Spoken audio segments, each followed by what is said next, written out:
नमस्कार। देखते हैं समास का पार्ट दूसरा।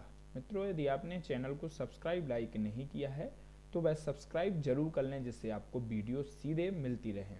और कमेंट्स बॉक्स में अपने विचार लिखें, जिससे हम और भी आपको वीडियो आपके अनुसार देते रहें। चलिए देखते हैं समास का पार्ट दूसरा, दिगु समास।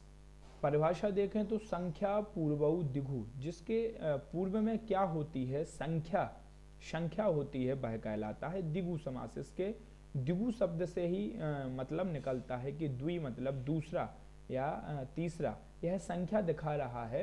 तो अर्थात जिसके पूर्व में क्या होती है, संख्या होती है, वह दिगु समास होता है। यह बहुत सरल है। देखते हैं पंच पात्रम, जैसे ये समस्त पद दिया है, इसका विग्रह है पंच पात्रम, पंचानाम पात्राणाम समाहारा पंच पात्रम, पांच पात्रों का समूह पंच पात्रम। पंचवटी, पंचानाम बटानाम समाहारा पंचवटी। त्रयाणाम भुवनानाम समाहारा, तीन भुवनों का समूह त्रिभुवनों। तो यह पाँच पाँच तीन, यह संख्या दे रहा है, दिखाई दे रहा है, तो यह द्विगु समास हो जाएगा। दूसरा है कर्मधारय। सा चासौ कर्मधारय, जिसमें दोनों पद प्रधान होते हैं, दोनों पद में समान विभक्ति होती है या असौ शब्द का प्रयोग होता है, वह कर्मधारय समास होता है। जैसे नीलोत्पलम, नीलम च उत्पलम। और यहाँ कर्मधारय समास में विशेषण और विशेष भी होता है, दोनों पद प्रधान होंगे, विशेषण विशेष या उपमान उपमेय होगा, असौ शब्द का प्रयोग होगा। जैसे नीलोत्पलम, नीलम उत्पलम, नीले हैं पत्ते जिसके, तो उत्पल यानी पत्ता, तो यह विशेष हो गया। और नीला हो गया आपका यहाँ, नीला हो गया यहाँ आपके रंग, तो नीले हैं जिसके, पत्ते जिसके, वह हो जाएगा नीलोत्पलम। वैसे ही देखें घन एव श्यामा, बादलों के समान श्याम वर्ण वाला घन श्यामा, तो श्याम यह विशेष हो जाएगा, घन यानी बादल, तो वैसे ही घन श्यामा। महान चासौ पुरुषा, महान है पुरुष जो वह महापुरुष, तो विशेष से क्या हो जाएगा, महान, महानता। वैसे ही कृष्णः सर्पा, कृष्णः सर्पा, यहाँ सर्पा शब्द विग्रह में दिखाई शो नहीं कर रहा है, तो कृष्णः चा असौ सर्पः, काला है सर्प, जो वह हो जाएगा कृष्णः सर्पः। तो यह विशेषता क्या है कि यह काला है, सर्प लाल नीले भी होते, तो यहाँ सर्प विशेष कृष्णः काला दिखाई दे रहा है। तो इस प्रकार यह कर्मधारय समास है। इसके बाद आता है द्वंद्व समास। प्राणो भय पदार्थ प्रधानो द्वंद्व, प्राणो भय पदार्थ प्रधानो द्वंद्व, जिसमें दोनों पद प्रधान होते हैं, वह हो जाता है द्वंद्व समास। दोनों पद प्रधान होंगे, इसके दो भेद हो जाएंगे, इतरेतर द्वंद्व और समाहार द्वंद्व। इतरेतर द्वंद्व समास जो है वह समस्त पद में दोनों का अर्थ अलग अलग होगा, समस्त पद में दोनों का अर्थ क्या हो जाएगा, अलग अलग हो जाएगा, जो उसका उदाहरण होगा। और समाहार द्वंद्व में अनेक वस्तुओं का संग्रह दिखाई दिया जाएगा। जैसे इतरेतर द्वंद्व राम लक्ष्मण, रामश्च लक्ष्मणश्च, यहाँ द्वंद्व समास में चा शब्द का भी प्रयोग होगा, तो रामश्च लक्ष्मणश्च, राम और लक्ष्मण, तो यह दोनों अलग अलग हैं और चा शब्द का प्रयोग है, इसीलिए इतरेतर द्वंद्व। हरिहरौ, हरिश्च हरश्च, चा शब्द का प्रयोग, दोनों अलग है, हरि और हर। पितरौ, माता च पिता च, पितरौ, दोनों अलग अलग है, इतरेतर शब्द, इतरेतर द्वंद्व का प्रयोग हो रहा है। वैसे ही समाहार द्वंद्व, पाणी च पादौ च, यहाँ दोनों क्या है, अनेक वस्तुओं का प्रयोग किया गया है, पाणी यानी हाथ और पैर, पाणी च पादौ च, पाणी पदम। पुत्रश्च पौत्रश्च, पुत्र और पौत्र, तो यह दोनों अलग हो जाएंगे, पुत्र पौत्र।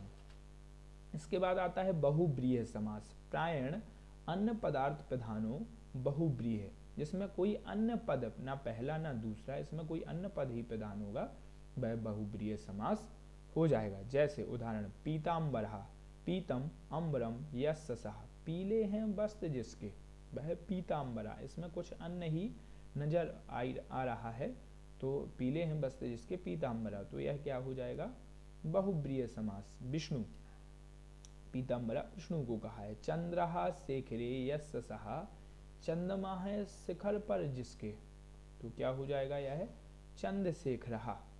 तो यह कुछ अन्य सारे लोगों में यह विशेषता नहीं दिखाई देती है। तो चंद्रमा है शिखर पर जिसके, तो चंद्रशेखर, यहाँ शिव से तात्पर्य है चंद्रशेखर, चंद्रमा है शिखर पर जिसके चंद्रशेखर। इसके बाद है अव्ययी भाव समास, प्रायण पूर्व पदार्थ प्रधानो अव्ययी भाव। तो जिसमें पहला पद प्रधान होता है और पहला पद में अव्यय या उपसर्ग का प्रयोग होता है, वह अव्ययी भाव समास हो जाएगा। जैसे प्रतिदिनम, दिनम दिनम, तो दोनों प्रधान भी हैं। पहला पद विशेष प्रधान हो जाएगा दिन दिन, प्रतिदिन, प्रति क्या हो जाएगा, प्रतिदिन यानी लगातार, तो यह उपसर्ग भी हो जाएगा। और कृष्णस्य समीपम, उपकृष्णम, समीप तो है लेकिन किसके समीप, कृष्णस्य समीपम, कृष्ण के समीप, यह पहला पद विशेष हो जाएगा, प्रधान हो जाएगा। अनुरूपम, रूपस्य योग्यम, रूप के योग्य, अनुरूपम। इस प्रकार यह हमने यहाँ शेष बचे हुए समास देखने का प्रयास किया था, तो देख लिए हैं। यहाँ देख सकते हैं पहला जो पार्ट है उसमें तत्पुरुष समास को दिया है, और यहाँ दूसरे पार्ट में शेष समास को यहाँ दिखाया गया है। द्विगु समास स्पीड में इससे लिया गया है कि आप बहुत सरल हैं, समझ सकें। द्विगु समास संख्या पूर्वक द्विगु, जिसके पूर्व में संख्या होती है, वह द्विगु समास है। पंचपात्रम पंचवटी त्रिभुवनम, यह संख्याएं हैं। कर्मधारय दोनों पद प्रधान होते हैं, और असौ शब्द का प्रधान होता, प्रधान असौ शब्द भी आता है, विशेषण विशेष होता है वह कर्मधारय। नीलोत्पलम घनश्यामा महापुरुषा कृष्ण सर्पः। द्वंद्व समास दोनों पद प्रधान होते हैं, दो भेद, इतरेतर और समाहार। समस्त पद दोनों का अर्थ अलग अलग होता है, और समाहार में अनेक वस्तुओं का संग्रह दिखाई देता है। जैसे इतरेतर द्वंद्व समास में राम लक्ष्मणौ दोनों अलग है, हरिहरौ पितरौ ये दोनों अलग है। और समाहार में बहुत से शब्दों का प्रयोग होता है, पाणी च पादौ च, तो यह बहुत से शब्दों का प्रयोग हुआ है। पुत्रस्य पौत्रस्य, यह भी अलग अलग वस्तुओं का प्रयोग हुआ है, तो यह द्वंद्व समास। वैसे ही बहुब्रीहि समास जिसमें अन्य पद प्रधान होता है, पीताम्बरा चंद्रशेखरा, यह दोनों ही अलग है। इसके बाद अव्ययी भाव समास जो है वह है प्रायण पूर्व पदार्थ प्रधानो, जिसमें पहला पद क्या होता है, प्रधान होता है, वह यहाँ अव्ययी भाव समास हो जाएगा, देख सकते हैं यहाँ। और उपसर्ग और अव्यय का भी प्रयोग होता है। प्रायः यह शब्द नपुंसक लिंग में आते हैं, तो प्रतिदिनम, यह प्रति शब्द उपसर्ग भी है, अव्यय भी है। उपशब्द उपसर्ग भी है और अव्यय भी है। अनुशब्द यह उपसर्ग और अव्यय भी है। और पहला पद क्या हो रहा है, इसमें प्रधान हो रहा है, जैसे दिनम दिनम, तो प्रतिदिन, लगातार।